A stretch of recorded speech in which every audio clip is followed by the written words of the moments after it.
everyone, Creative Cooking YouTube channel එකට ඔයගලම අදත් ආදරෙන් පිළිගන්නවා. අද මම ඔයගලන්ට පෙන්නන්නේ වෙනස් විදිහට රසට කොහොමද කැරමල් පුඩින් එකක් හදාගන්නේ කියලා. අපි දැන් බලමු ඒකට අවශ්‍ය වෙන ද්‍රව්‍ය.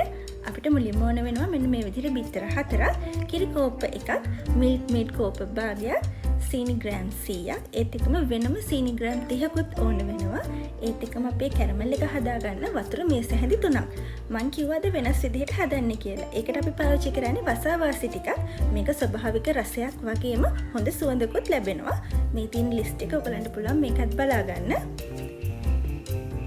දැන් අපි බලමු හදන්නේ කොහොමද කියලා. මම මුලින්ම කැරමල් එක හදාගන්න හදන්නේ. මෙන්න මේ විදිහට පෑන් එක රත් වෙන්න තියලා මේකට අපි සීනි ග්‍රෑම් 100 දාගන්න. ඒත් එක්කම වතුර මේස හැඳි 3කුත් දාගන්නවා. මේකෙදි අපි කොයිම වෙලාවකවත් මේක හැන්දෙන්නම් කවලම් කරන්නේ නැහැ. අපිට පුළුවන් පෑන් එක හොලවලා මේක හොඳට කලවම් කරගන්න. මතක තියාගන්න අනිවාර්යයෙන්ම හැන්දෙන්නම් කවලම් කරන්න එපා. දැන් මේ විදිහට තද දුබුරු පාටක් අපේ කැරමල් එකට ලැබෙනකොට ලිප ඔෆ් කරලා අපි කැරමල් එක හදාගන්න භාජනයට මේක දාගන්නවා. මම මේ කලින් කැරමල් එක හදාගන්න භාජනයට බටර් ටිකක් ගාලා තියෙන්නේ. ඒ අපේ කැරමල් එක ලේසියෙන් ගලව ගන්න පුළුවන් වෙන්න. දැන් මෙන්න මේ විදිහට කැරමල් එක දාලා මේක පැත්තකින් තියාගන්නවා. ඊට පස්සේ අපි බලමු පුඩින් එක හදන විදිහ. දැන් මම මුලින්ම කරන්නේ අපේ බිත්තර 4 විස්ක් එකක් ආධාරයෙන් මෙන්න මේ විදිහට හොඳට කවලම් කරගන්නවා. ඊට පස්සේ මේකට මිල්ක් මේඩ් කෝප්ප භාගයක් දාගන්නවා. මිල්ක් මේඩ් දාන්න එක අවශ්‍ය නැත්නම් ඔයගොල්ලෝ දාන්න එපා. හැබැයි ඉතින් අපිට වැඩි රසයක් එකතු කරගන්න පුළුවන් මිල්ක් මේඩ් ටිකක් දැම්මොත්. ඒත් එක්කම සීනි ග්‍රෑම් 30කුත් මම අද පාවිච්චි කරනවා. සීනි රසයට කැමති නැති කෙනෙක් ඉන්නවනම් මෙතෙන්දී සීනි එකතු කරගන්න ඕනේ නැහැ. මොකද මිල්ක් මේඩ් වලත් සීනි තියෙන හින්දා.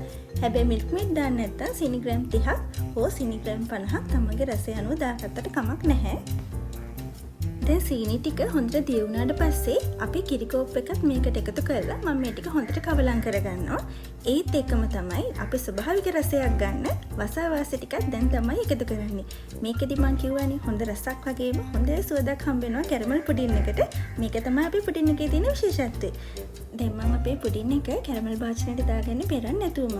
මොකද වසාවාසි දාපු හින්දා මේක තැම්බෙනකොට තමයි අපිට වැඩි රසයක් වගේම සුවඳක් ගන්න පුළුවන්. ඔයගලන්ට කැමති නම් මේක පෙරලා උනත් පාවිච්චි කරන්න.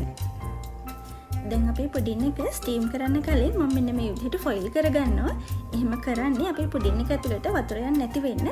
ඔයගලන්ට මෙතනදී ෆොයිල් පේපර් එකක් නැත්තම් වතුර ඇතුළට යන්නේ නැති විදිහට හොඳට සීල් කරගන්න පුඩින් භාජනය. දැන් අපි බලමු කොහොමද ස්ටීම් කරන්න කියලා. දැන් මේ විදිහට ලොකු භාජනයක් අරගෙන ඒකට මම කිචන් ටිෂුස් දාගන්නවා යටට. ඔයගලන්ට ඕන සර්වියට් එකක් උනත් මේ විදිහට නවලා දාගන්න පුළුවන්. එහෙම කරන්නේ අපේ පුඩින් භාජනේ එතකොට වතුර නටද්දි හෙලවෙන්නේ නැති වෙන්න.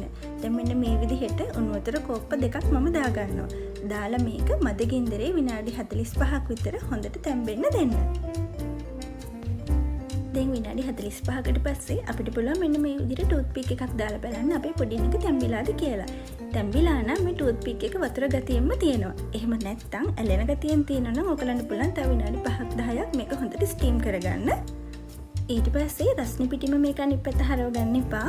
මම විනාඩි 30ක් විතර මේක ෆ්‍රිජ් එකේ තියාගන්නවා. ෆ්‍රිජ් එකේ තියාගෙන ෆ්‍රීස් වුණාට පස්සේ තමයි අපි මේක අනිත් පැත්ත හරව ගන්න ඕනේ. මේ විදිහට විනාඩි 30ක් හොඳට ෆ්‍රීස් වුණාට පස්සේ මම මේක පරිස්සමට අනිත් පැත්ත හරව ගන්නවා. දැන් අපි අපේ පුඩින් එක හදලා ඉවරයි. මේක ලස්සන වගේම හරිම රසයි. ඉතින් ඔයගොල්ලොත් හදලා බලන්න. අද අපේ වීඩියෝ එක හොඳයි නම් අපේ වීඩියෝ එකට ලයික් එකක් දාලා අපිව සබ්ස්ක්‍රයිබ් කරන්නත් අමතක කරන්න එපා. Thank you.